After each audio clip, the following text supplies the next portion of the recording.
کرتی ہے۔ پھر ایک اہم بات آپ کو یہ بھی بتا دوں، جب ہم کسی سے کہتے ہیں نا کہ تیرے اوپر جادو ہے، تو ذہن فوراً اس طرف جاتا ہے کہ میرے اوپر جادو کون کرے گا؟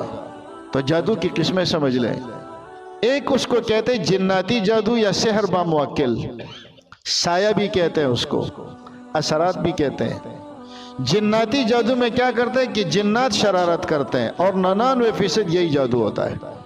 جب آپ میں یہ کمزوریاں آ جاتی ہیں نا، جس کا میں نے ابھی ذکر کیا 6-7، یہ کمزوریاں جب آپ میں پائی جائیں گی تو وہ آپ کے اوپر اٹیک کرے گا، وہ اپنی ٹیم آپ کے بدن میں داخل کرے گا، اور جب وہ آپ کے بدن میں جائے گا تو یہ جادو ہے۔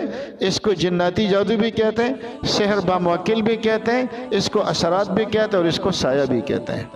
اور ایک ہے حقیقی جادو کہ واقعی کوئی آدمی کسی کے اوپر جادو کرے، اور ایک تیسری جادو کی قسم ہے خیالی جادو۔